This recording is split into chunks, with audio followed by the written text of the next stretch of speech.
Hello there, and thanks for joining me at my bench once again. In this tutorial today, I'm going to tell you another wet fly pattern. And you probably heard of the wet fly called the Grizzly King. And this is the same fly pretty much, except I changed the body color, so I call it the blue Grizzly King. The original pattern has the green, just changed it up with the blue, so it's just a variant of the original pattern. And I thought it turned out pretty cool with the blue floss, and definitely would still be a good attractor pattern, I would say. And I thought you might like to see this one tied up. So we'll get him the vise here, a fresh hook in, and I'll get started. And the hook like I usually use is a Mustad 3399 wet fly hook, and a size 10 here. So lock that down in the vise. Alrighty, and I'm using some UTC white 70 denier this time, starting out with white thread here. And we'll start about a hook eye length behind. And going to wrap back to about halfway between the hook point and the barb this time. Just like so, and we'll snip that off. Alrighty. Now there's I put a tag on this guy, a silver tag. So I've got a short piece of small silver tinsel here. It's gold on one side, silver on the other.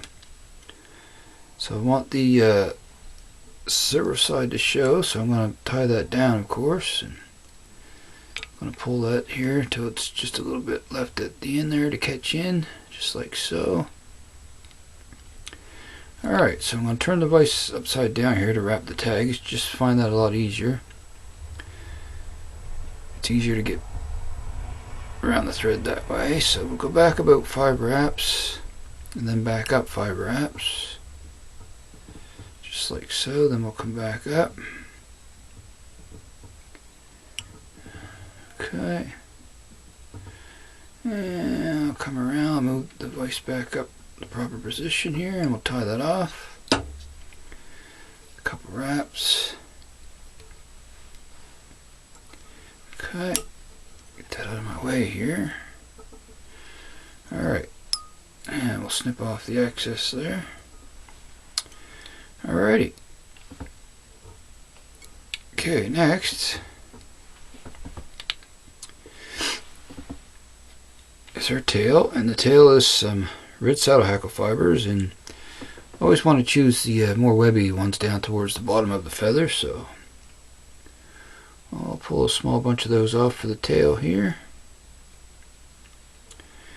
And I want that tail to be about the length of the hook shank usually, so we'll measure that up, tie that in with a pinch wrap here, wrap back a couple wraps,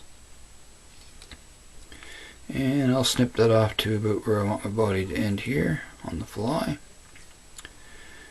Alright, so next is the ribbing material. It's the same as the tag, small flat silver tinsel. So I'll catch another piece in here, get that situated where I want it. Okay, I'm going to put that on the far side there, silver side down, and I'm going to bring that in till it's the same length as the tail fibers. Wrap back a couple wraps, and we'll put that in the material clip out of the way here.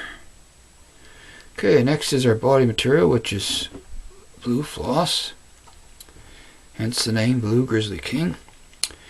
And it's like a medium blue, so in between light and dark. It's not real dark, not real light. But I think you could use any shade of blue, would work fine. Yeah, I'm going to bring that in and catch it on my side over here. It's like my fingers cooperate with me. And we'll bring that around, catch it in, and then pull that to length as well. And I'm going to come back.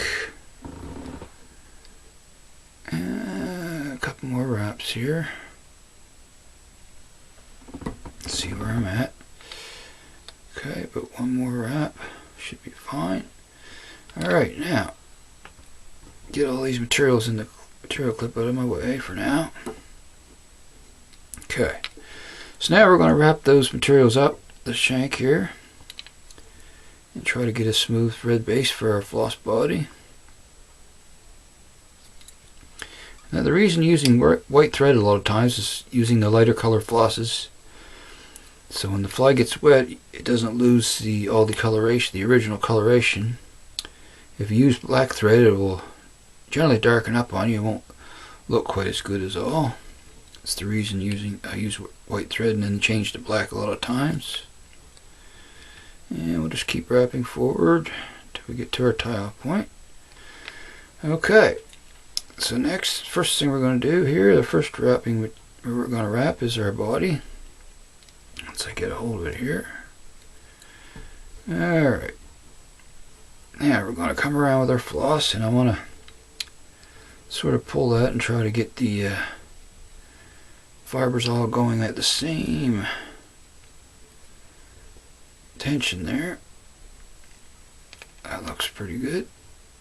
Now we're just going to do slightly overlapping wraps as we go up. Just overlap each wrap a little bit there. And work your way up the shank. Just like so. Till we get to our tie-off point. Okay, one more wrap around and we'll tie that off. Catch it in with 2 wraps first. A couple more to secure it down. Snip off the excess. Okay, now next is our rib, and we'll just bring that down around here once I get a hold of it. And usually about 4 to 5 wraps here going up, just evenly spaced wraps, just like so.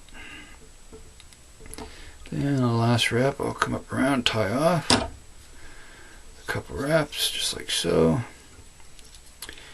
and I'm going to make another wrap forward, and then I'm going to fold it back and make a couple wraps just to lock it in there good.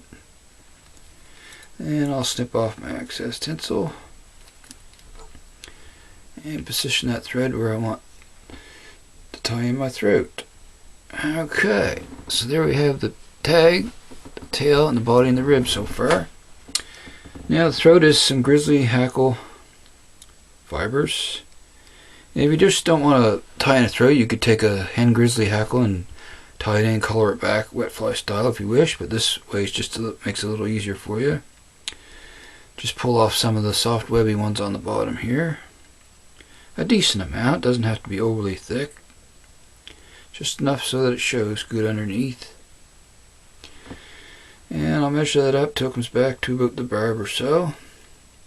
Come up, tie that underneath like so. A couple wraps to tie it in. And there's our throat. And I'll come in carefully and snip off the excess here. Just pull my thread back with my finger there. Okay. Alright, there we have it. So now we'll just get a smooth thread base here at the head of the fly and get ready to attach our wing. But before I do that, which I should have done one step before this, just got ahead of myself, switch to my black thread now. And I have some Danville 6/0 black. We're just going to switch our thread. Like I said, I should have switched before I done the throat, but it's no big deal. It's still doable. And I'll trim off the 2 tag ends of thread there. There we go. And I'll come back and we're ready to tie in our wing. Okay, folks, so in the wing is some gray mallard plank fibers. And the way I prepared the wing this time is one of the easiest ways you can do it. All I did was tear off a bunch of fibers off the feather and tried to find ones that had even tips, and then just fold it in your fingers. Instead of taking one section off the right, one from the left, just peeled a bunch off and made sure they were halfway straight, you know, to make a nice decent wing. And these ones look pretty good, so we'll tie these right on top. And about halfway back on the tail here. And we'll catch these guys in. We'll come down with a nice snug pinch wrap here. Come around 2 or 3 wraps and we'll check and see where we're at. And that looks pretty good to me there. It's a decent looking wing. It's right on top. So I won't fuss with that anymore. And I'll come in and snip off the excess wing materials. Okay. So now what I'll do is move my thread right behind the eye here. And then work up towards the wing to cover up all those wing butt materials. Just like so. Just to start building the head up. And there we have it. Okay. So the last step is our whip finish.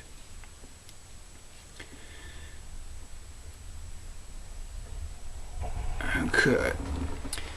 Now, I'm just going to spin that bobbin counterclockwise and flatten the thread out a little. Just gives a nice smooth hit on your whip finish. Just like so. Okay. And we'll do a 5 or 6 turn whip finish here to finish them off. Start from the wing, go down. There we go. Cut. Snip off our excess thread here. And he's a done deal, folks. That wing could have been a little better, but it's a fishing fly, so it's fine. It's not bad at all. Okay. Next step is I'm going to take a little bit of Solaris bone dry this time around. Get some on my needle here and do up the thread wraps. Just go around here.